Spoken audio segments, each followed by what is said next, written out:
चलिए मैं यहाँ पे एलिमेंट्री कैनाल को डिस्कस कर रहा था, है ना। एलिमेंट्री कैनाल, एलिमेंट्री कैनाल किन किन पार्ट से बनी होती है। सबसे पहले एलिमेंट्री कैनाल के अंदर पार्ट आता है बेटा माउथ, है ना। माउथ में हम यहां पर बक्कल केविटी, बक्कल केविटी, इसके अलावा हम यहां पर टंग और टीथ, है ना, इनको डिस्कस कर चुके हैं। इसके अलावा जो ग्लैंड्स होती हैं सलाइवरी ग्लैंड्स, इनको भी बेटा मैं यहां पर डिस्कस कर चुका हूं। ठीक है। अब बेटा माउथ के बाद में एलिमेंट्री कैनाल का सेकंड पार्ट यहां पे आता है फेरिंस, है ना। तो मैं यहां पे फेरिंस के बारे में डिस्कस करूंगा कि भाई फेरिंस क्या होता है ना। फेरिंस क्या है, तो फेरिंस हम कह सकते हैं कि it is the part of alimentary canal, है ना। ये भी क्या है, एक एलिमेंट्री कैनाल का पार्ट है, एक गट का पार्ट है ना। एलिमेंट्री कैनाल का दूसरा नाम क्या है, ह्यूमन गट। तो हम कह सकते हैं कि बेटा pharynx it is a part of, it is a part of alimentary canal, alimentary canal. और एलिमेंट्री कैनाल का दूसरा नाम क्या है, एलिमेंट्री कैनाल को हम ह्यूमन गट के नाम से भी जानते हैं। ठीक है। मैं फेरिंस की बात करता हूं, भाई फेरिंस कैसा दिखता है। एक फनल शेप लाइक स्ट्रक्चर होती है ना। फनल शेप होता है, फनल शेप लाइक स्ट्रक्चर, जिसको मैं नाम देता हूं फेरिंस, है ना। तो फेरिंस क्या है, एक फनल शेप स्ट्रक्चर होती है। मैं यहां पे नाम दे सकता हूं कि फेरिंस क्या है, एक फनल शेप स्ट्रक्चर है। कैसी है, फनल शेप्ड स्ट्रक्चर। और इस फनल शेप्ड स्ट्रक्चर को ही मैं क्या नाम देता हूं बेटा, इसी को मैं फेरिंस नाम देता हूं। क्या नाम देता हूं, फेरिंस। बेटा फेरिंस ऑल्सो नॉन एज थ्रोट, एक सेकंड में इनको अलाउ कर लेता हूं बेटा। फेरिंस ऑल्सो नॉन एज थ्रोट, फेरिंस को हम थ्रोट भी नाम देते हैं, है ना। कॉमन नाम क्या है इसका, throat. Pharynx also known as throat. बेटा इस फेरिंस के अगर मैं और फीचर्स के बारे में बात करता हूं, तो फेरिंस में मतलब क्या क्या ओपन होता है, इन पॉइंट को हमें याद रखना है। तो जो जैसे मैंने बताया कि माउथ का इनर पोर्शन क्या होता है, बक्कल केविटी, है ना। माउथ के इनर पोर्शंस को हम क्या नाम देते हैं, बक्कल केविटी। तो ये बक्कल जो केविटी है, ये ओपन कहां पे होगी बक्कल केविटी, फेरिंस के अंदर। इसके अलावा बेटा जो हमारे नोज होती है, नोज के अंदर जो चेंबर होते हैं, जिनको मैं नेसल चेंबर्स नाम देता हूं, ये नेसल चेंबर्स भी फेरिंस के अंदर ओपन होते हैं। तो ये दो पॉइंट और हमें याद रखने हैं। जैसे मैंने आपको बताया था बक्कल केविटी, है ना। मैं यहां पे लिखता हूं बक्कल केविटी, बक्कल केविटी और इसके अलावा नेसल चेंबर्स, है ना। बक्कल केविटी और नेसल चेंबर्स, ये दोनों बेटा बक्कल केविटी और नेसल चेंबर्स, ये दोनों ओपन होते हैं किसके अंदर, फेरिंस के अंदर। तो मैं यहां पे बेटा लिख रहा हूं ओपन, है ना, इनटू, किस में ओपन होंगे ये, फेरिंस के अंदर ओपन होते हैं। तो ये पॉइंट भी हमें याद रखना है कि भाई बक्कल केविटी, जिसको बक्कल केविटी को दूसरा नाम मैं क्या नाम देता हूं, oral cavity. The buccal cavity also known as oral cavity, यानी ओरल केविटी और नेसल चेंबर्स दोनों फेरिंस के अंदर क्या होते हैं, ओपन होते हैं। अब इस फेरिंस का मतलब देखो, फेरिंस के फंक्शंस क्या है, फेरिंस का काम क्या है। फेरिंस एक एयर के लिए और फूड के लिए एक पैसेज माना जाता है ना, एक पाथवे माना जाता है, जिसके अंदर जो एयर के लिए भी रेस्पॉन्सिबल है, जो फूड के लिए भी रेस्पॉन्सिबल है, दोनों का एक पैसेज माना जाता है। तो एक पैसेज प्रोवाइड करती है, एक पाथवे प्रोवाइड करती है फेरिंस। तो फेरिंस के अगर मैं यहाँ पे फंक्शंस की मैं बात करता हूं, भाई फेरिंस का क्या फंक्शंस है, तो मैं यहां पे नाम देता हूं pharynx provide passage, provide passage to both air and food, है ना। एयर और फूड दोनों के लिए एक पाथवे प्रोवाइड करता है, वो किसका काम है बेटा? फेरिंस का फंक्शन से। नोट कीजिए बेटा ये सारे पॉइंट्स। ओके, चलिए मैं इसको इरेज कर रहा हूं।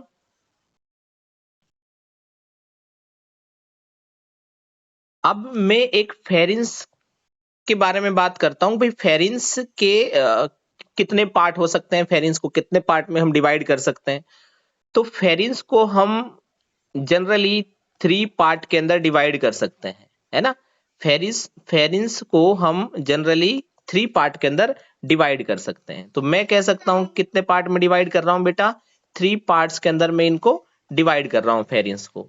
यहां पे जो फर्स्ट पार्ट होगा उसका नाम होता है बेटा नेसोफेरिंस, है ना। नाम है बेटा नेसोफेरिंस। सेकंड पार्ट आता है बेटा इसके अंदर ओरोफेरिंस, ओरोफेरिंस। और थर्ड पार्ट आता है बेटा इसके अंदर लेरिनगो, लेरिनगो फेरिंस, लेरिनगो फेरिंस, लेरिनगो फेरिंस, है ना। तो मैं इस फेरिंस को 3 पार्ट के अंदर क्या कर सकता हूं? डिवाइड कर सकता हूं। अब मैं यहां पे बात कर रहा हूं भाई जो नेसोफेरिंस है, जनरली हम 3 पार्ट में ही डिवाइड करते हैं बेटा इसको, है ना। तो एक आता है बेटा नेसोफेरिंस। अब इस नेसोफेरिंस का काम क्या है? नेसोफेरिंस पहली बात तो ये प्रेजेंट कहां पे होगा? जो नेसल जो केविटीज होती है जिनको मैंने नेसल चेंबर नाम दिया है ना, ये नेसल चेंबर के पीछे प्रेजेंट होता है। नेसोफेरिंस मतलब नेसो का मतलब नेसल चेंबर, है ना, और फेरिंस मतलब थ्रोट है ही। तो ये जो फेरिंस है ये नेसल केविटी के पीछे प्रेजेंट होता है ना। और सॉफ्ट प्लेस के ऊपर प्रेजेंट, सॉफ्ट जो पैलेट है, पैलेट किसको नाम देते हैं हम? एक रूप, है ना, बक्कल केविटी के रूप को हम क्या नाम देते हैं? पैलेट नाम देते हैं। जो आपने बक्कल केविटी पढ़ा है उसके जो ऊपर का रूप होता है उस रूप को हम पैलेट नाम देते हैं। तो नेसोफेरिंस बेटा कहां पे लोकेट होगा? मैं कह सकता हूं अबव द, या पॉइंट लिख रहा हूं, अबव द सॉफ्ट पैलेट, है ना, above the soft palate. Soft palate मतलब जो हमारा बक्कल केविटी का ऊपर का रूप होगा उसको हम क्या नाम दे रहे हैं? सॉफ्ट पैलेट नाम दे रहे हैं। तो नेसोफेरिंस वहां पे प्रेजेंट होगा। दूसरा नेसोफेरिंस बेटा बिहाइंड द, कह सकते हैं नेसल चेंबर, है ना। ये कहां पे प्रेजेंट होगा? Behind the nasal. मैं यहां पे लिख देता हूं बिहाइंड द नेसल केविटीज नाम दे सकते हो, नेसल केविटीज, यहां पे ये प्रेजेंट होता है। ठीक है, ये पॉइंट याद रखना है। दूसरा ये है कि जो ये नेसोफेरिंस है, इस नेसोफेरिंस से यूस्टाकियन ट्यूब कनेक्ट होता है ना। एक ट्यूब होता है बेटा, जैसे मैं एक ट्यूब यहां पे दिखा देता हूं, ये एक यूस्टाकियन ट्यूब है, यूस्टाकियन ट्यूब, यूस्टाकियन ट्यूब, है ना। यूस्टाकियन ट्यूब क्या होता है? इस नेसोफेरिंक्स से कनेक्टेड होता है। यूस्टाकियन जो ट्यूब है इसको हम ऑडिटरी ट्यूब नाम देते हैं। इस ऑडिटरी ट्यूब जो ये होती है ये एक मिडिल लोब का एक पार्ट है ना। जब हम एक सॉरी मिडिल एयर की हम जब बात करते हैं तो मिडिल एयर का एक पार्ट है, ठीक है। तो ये यूस्टाकियन ट्यूब इस नेसोफेरिंस से क्या होती है? कनेक्ट होती है। यूस्टाकियन ट्यूब का काम क्या है बेटा? ये एयर प्रेशर को इक्वलाइज करने का काम करती है। तो एक पॉइंट हमें याद रखना है कि नेसोफेरिंस यूस्टाकियन ट्यूब इससे कनेक्टेड होती है, और eustachian tube it is the part of middle ear. किसका पार्ट है? मिडिल एयर का पार्ट है, मिडिल एयर का। और यूस्टाकियन ट्यूब का काम क्या है? एयर प्रेशर को इक्वलाइज करना, है ना, एक एयर प्रेशर को क्या करना? मेंटेन करना। ये एयर प्रेशर को मेंटेन करने का काम करती है यूस्टाकियन ट्यूब। और किससे कनेक्टेड होगी? नेसोफेरिंस से कनेक्टेड होती है। ये पॉइंट हमें याद रखना है। सेकंड बेटा हम बात करते हैं ओरोफेरिंस की। तो जो ओरोफेरिंस है, ये ओरोफेरिंस हम कह सकते हैं कि इस ओरोफेरिंस के अंदर नेसोफेरिंस ओपन होता है। जैसे मैंने यहां पे ऊपर लिखा है नेसोफेरिंस, तो ये नेसोफेरिंस बेटा ओपन कहां पे होगा? ओरोफेरिंस के अंदर, है ना।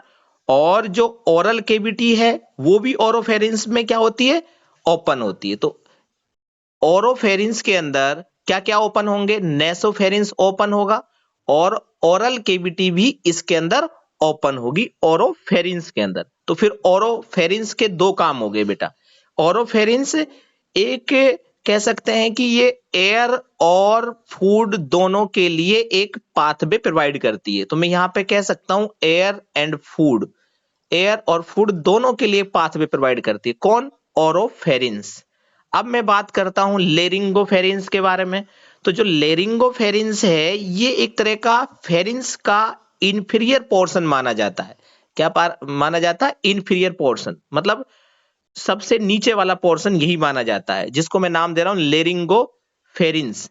तो लेरिंगोफेरिंस मैं कह सकता हूं कि it is the inferior part, है ना, या inferior portion, inferior portion of the pharynx, of the फेरिंस।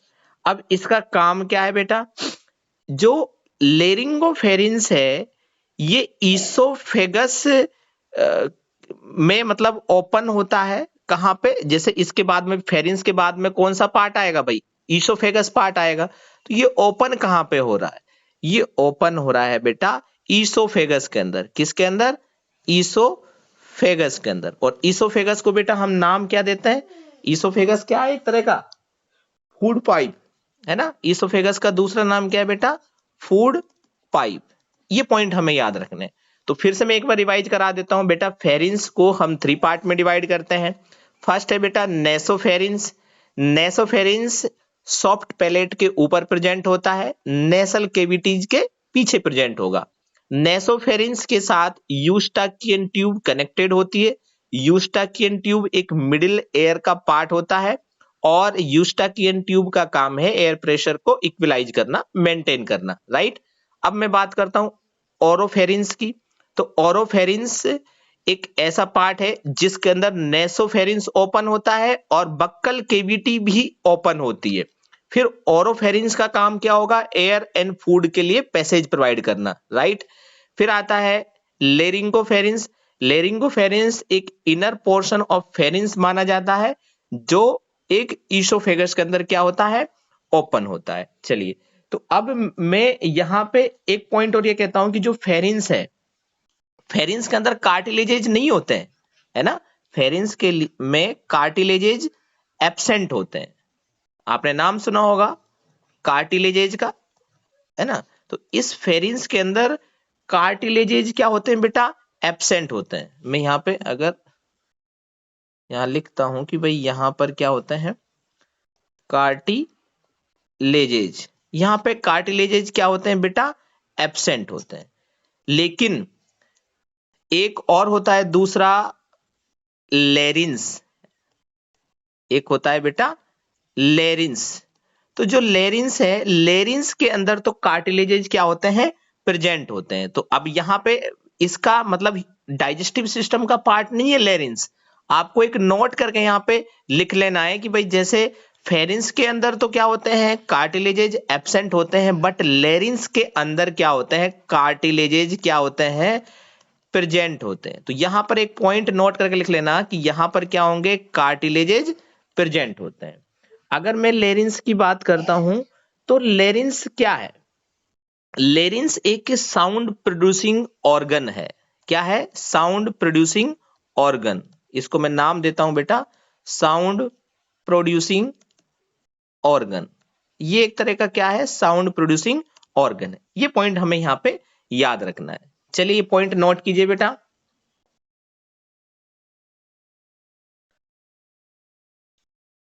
ठीक है। और दूसरा है कि भाई लेरिंस का दूसरा नाम क्या होता है बेटा, larynx also known as voice box, है ना। Larynx also known as voice box. Larynx को हम वॉइस बॉक्स के नाम से जानते हैं। चलिए बेटा मैं इसको इरेज कर रहा हूं, ये नोट करके लिख लेना लेरिंस के बारे में कि लेरिंस के अंदर कार्टिलेजेज प्रेजेंट होते हैं, लेरिंस को वॉइस बॉक्स के नाम देते हैं और लेरिंस एक साउंड प्रोड्यूसिंग ऑर्गन माना जाता है। ठीक है, चलिए मैं इसको इरेज कर रहा हूं। नेक्स्ट पॉइंट, बेटा फेरिंस के अंदर 2 अपर्चर्स प्रेजेंट होते हैं। जब मैं फेरिंस की बात कर रहा था कि भाई जो फेरिंस है, फेरिंस में 2 अपर्चर्स प्रेजेंट होते हैं। मैं कह सकता हूं फेरिंस हैज 2 अपर्चर्स। बेटा अपर्चर्स का मतलब क्या हो गया?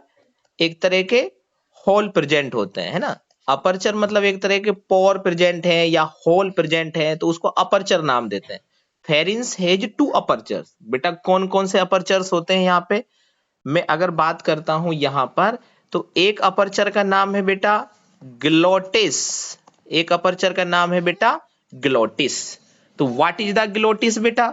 ग्लोटिस एक अपर्चर का नाम है, और इस ग्लोटिस का काम क्या है कि ग्लोटिस लेरिंस और ट्रेकिया के बिटवीन प्रेजेंट होगा। किसके बिटवीन होगा? लेरिंस और ट्रेकिया के बिटवीन। तो ग्लोटिस, जैसे मान लीजिए ग्लोटिस तो एक अपर्चर है, जैसे ये एक अपर्चर हो गया, राइट। तो ऊपर बेटा हमारा क्या होता है? लेरिंस होता है। क्या होगा? लेरिंस। और अभी आपको मैंने बताया लेरिंस को मैं नाम देता हूं बेटा वॉइस बॉक्स, है ना। Larynx also known as voice box.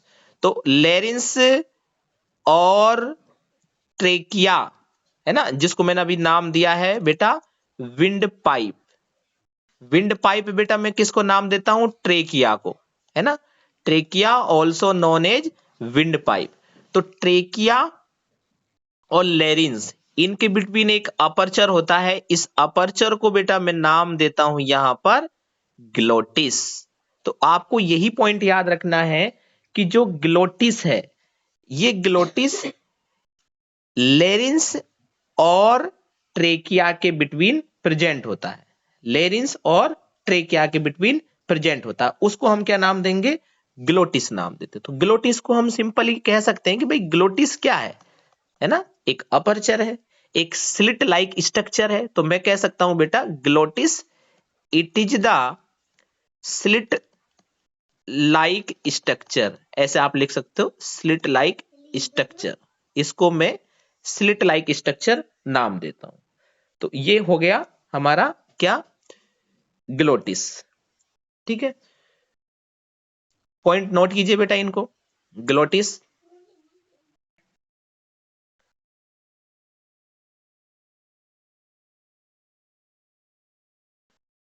हो गया बेटा नोट। तो सेकंड, अब मैं सेकंड अपर्चर के बारे में बात करता हूं। तो एक और सेकंड अपर्चर होता है जिसको मैं नाम देता हूं बेटा गलेट। क्या नाम देता हूं? गलेट। तो जो गलेट, ये भी एक तरह का अपर्चर है। तो जो गलेट है, इस गलेट, ये एक ईसोफेगस को लीड करता है ना। ईसोफेगस, यहां पे जो गलेट है, वो गलेट ईसोफेगस के अंदर क्या हो जाता है? ओपन हो जाता है। ये अपर्चर के थ्रू ईसोफेगस स्टार्ट हो जाता है। तो हम कहेंगे कि बेटा ये किसको लीड करता है? ईसोफेगस को लीड करता है। ये पॉइंट यहां पे याद रखना है। दूसरा एक और पॉइंट अगर ये कहें कि भाई, जैसे अगर ये क्वेश्चंस और आता है कि भाई फेरिंस और लेरिंस, या हम कह सकते हैं जो हमारा फेरिंस है ना, जो थ्रोट है, ये थ्रोट लेरिंस में जब ओपन होता है तो वो ग्लोटिस के थ्रू ही ओपन होता है। किसके थ्रू होता है? ग्लोटिस के थ्रू ही होता है। अगर ऐसे भी क्वेश्चंस आता है कि भाई लेरिंस और ट्रेकिया के बिटवीन एक जो स्लिट लाइक अपर्चर होता है, उसको भी हम ग्लोटिस नाम देते हैं। दूसरा पॉइंट बेटा मैं यहां पे लिख रहा हूं, जैसे फेरिंस, और फेरिंस को मैं नाम देता हूं बेटा थ्रोट। तो ये थ्रोट एक अपर्चर के थ्रू लेरिंस में ओपन होता है, और उस अपर्चर को मैं यहां पे क्या नाम दे रहा हूं? एक ग्लोटिस नाम दे रहा हूं। क्या नाम दे रहा हूं बेटा? ग्लोटिस। तो ये 2 पॉइंट हो गए बेटा। एक पॉइंट मैंने ये बताया कि ये वाला पॉइंट है, और दूसरा ये वाला पॉइंट याद रखना। और गलेट क्या है? गलेट जो ईसोफेगस को क्या कर रहा है? लीड कर रहा है। लेकिन फेरिंस और लेरिंस के बिटवीन एक अपर्चर होता है जिसको अपन नाम देंगे ग्लोटिस। और लेरिंस एंड विंड पाइप, इनके बिटवीन भी क्या होता है? एक अपर्चर होता है जिसको हम क्या नाम देंगे? ग्लोटिस नाम देंगे। और इसी से रिलेटेड बेटा एक और स्ट्रक्चर होती है, जैसे मैं यहां पे नाम देता हूं एपीग्लोटिस। बेटा क्या नाम देता हूं? एपिग्लोटिस। एपिग्लोटिस क्या है? एपिग्लोटिस एक लीफ लाइक स्ट्रक्चर है ना, बिल्कुल लीफ जैसा दिखता है। लीफ शेप लाइक स्ट्रक्चर, या लीफ लाइक स्ट्रक्चर या लीफ शेप एक तरह का कार्टिलेज होता है। क्या होता है? कार्टिलेज, लीफ शेप कार्टिलेज या लीफ लाइक स्ट्रक्चर, उसको हम नाम देंगे एपिग्लोटिस।